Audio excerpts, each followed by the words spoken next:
Hey everybody, it's August 31st, the 90 days of my 90-day habit creation journey. Um, I guess there's a few lessons I've learned along the way. The biggest lesson is by staying persistent, staying consistent, and no matter how bad you feel, keep moving towards the commitments that you've created for yourself, your life plan, your commitments to your spouse, your commitments to yourself especially. And so I've grown quite a little beard here. I've been called Santa Claus, nicknamed Kris Kringle, asked where my reindeer and sleigh were hiding, wondering why I was wearing a t-shirt and I'm not wearing a little red suit. And it's actually been pretty nice. I've kind of gotten used to it. I still don't like it, but I've made my commitment to keep it for 90 days. And as a, I don't know, I guess you could say as a tribute, I'm going to shave it off right here in front of everybody. So we'll see what we can do. I could use some hydro from Schick, but I'm going to just go ahead and see what it does. See how this works. Shave off the front. Maybe I'll keep the sideburns. I don't know. It's one of those things where I've never shaved a beard off. So I'll keep little sideburns and see what happens. But I have my wonderful razor here, Harvey razor. It's freaking amazing. So let's see what happens.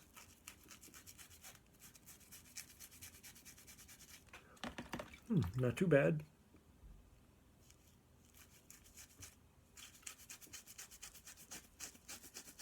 I guess it gets a little plugged up, but no worries. Maybe I should cut a little bit of it off with the scissors. Never done this before, so we'll find out.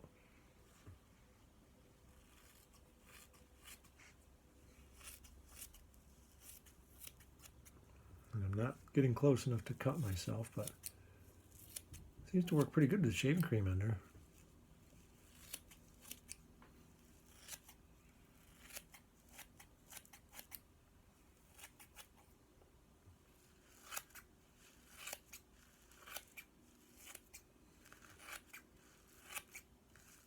Kind of holds it together.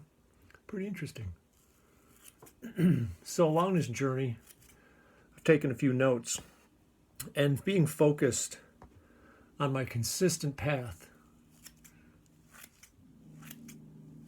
my consistent journey of my goals has done nothing more than strengthen my resilience, strengthen my resolve, strengthen myself. And each day when you wake up, like some people will get up and think about exercising, some people get up and think about their job, some people get up and think about their spouses and their family.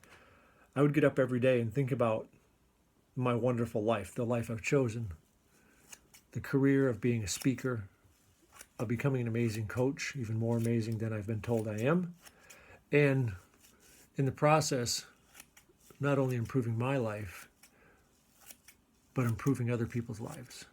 And I read an article in the paper or on Facebook that there's a NFL player who finds needy single moms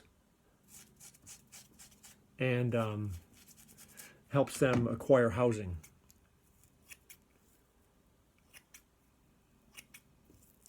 So he buys the house for them, and anonymous through his charity.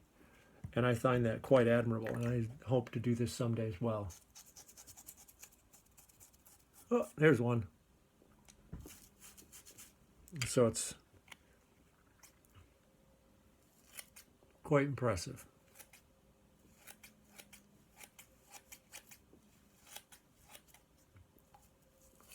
To find someone who takes in consistently, gives of himself in a way that this football player does, and takes his millions in earnings. And I did cut my lip a little bit, but I'll try not to let it bleed too much.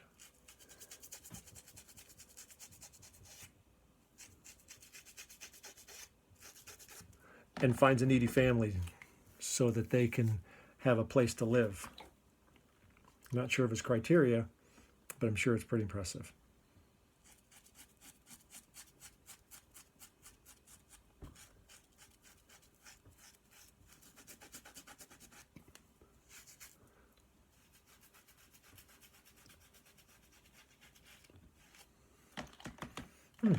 Pretty interesting.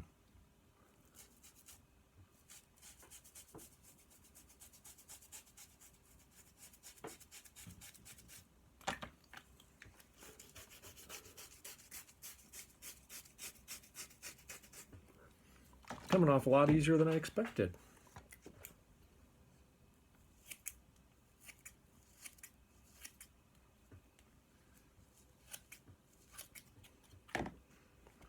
So the second thing I've learned is presence in my life. In order to be good at your goals, you have to be present, not only with other people, but with yourself. And what I mean by presence, I mean presence with your self-talk. In the triad, what do you think? What are you saying to yourself every single day? How are you building yourself up? How are you telling yourself a story and an excuse of how to not continue with your goals? So presence in your life and really, really seeing what you say to yourself every day. It's been very, very important to me.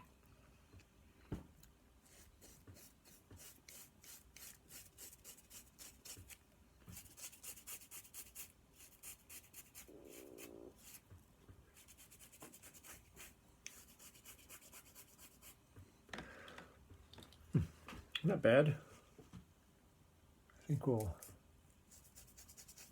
kind of leave a little sideburns for a minute there, see what that looks like.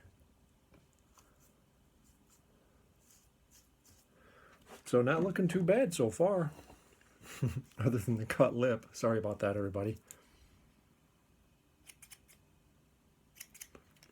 Get a little whole Sam Elliott thing going on here.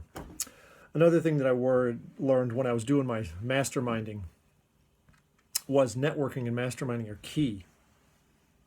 They are truly, truly essential. If you're going to create a brand for yourself, if you're going to do anything that's going to be bigger than yourself, that means you can't do it by yourself. You have to include others, and you have to be very, very picky of who you include in your network. Who's going to help come along the journey with you? Who's going to help you build your dreams? I have some amazing friends and mentors in my life. Tina Marie Jones, she's my coach and my mentor and one of my best friends. She's been very helpful in me building my brand. I've had Michael Savage. Everybody knows Michael Savage, or most people do. Michael showed me who I really was. He's part of my mastermind group. If I ever have a doubt or something that I'm not quite sure about, I shoot them an email and I call it a sanity check. Sniff test. Find out what's real, what's not. These people have been down the road before you. Find out what's down that road and ask them. That's part of your mastermind group and your networking capabilities. So that way it shortens your learning cycles. It's been very important for me to do this 90-day habit creation journey because it's kept me focused and kept me doing things that are making me uncomfortable, kept me vigilant on who I am and who I'm going to become as a person. And the biggest thing that I can say is when you evaluate yourself, as I've evaluated myself over these 90 days, it started out with the stories of how I wasn't enough and how things weren't working out the way they're supposed to work out. And then it turned out to be more of who am I really, and looking at what do I really bring to the table. Am I lying to myself? Am I telling myself a story? Am I tearing myself down? Other people say their friends are better than they are, better at tearing them down than they are. But who is it that you really show up as? Who do you show up as a person? And are you identifying and seeking out those old disempowering habits and beliefs? Or are you truly creating the new habits? Each day I've read a book. I've been studying Think and Grow Rich like a textbook in college. I've been studying Focus, the book, like a book in college to understand how people work. And when I prepare for my coaching clients, I read through their profiles and study what they have sent me in their coaching profile outlines and figure out the best way to approach that, and then gently help them walk down the path that they've chosen and keeping them on their path and helping them understand and see clearly how they're sabotaging themselves and help them understand how not sabotaging themselves makes a big difference in their life. So Think and Grow Rich has been very helpful. My mentors have been helpful. Continuously evaluating myself and focusing on myself without the negative stories of, oh, poor me, oh, beat myself up. It's been very, very important. So I encourage everybody to create a 90-day habit creation journey for themselves. And this journey is a growth journey, and it can't help be anything but a growth journey. So that's all we have to say. I think I'm going to leave the Sam Elliott, maybe a little bit of sideburns for the day, and probably shave it off tomorrow. So have a great night, and I will talk to you soon. Love y'all. Bye.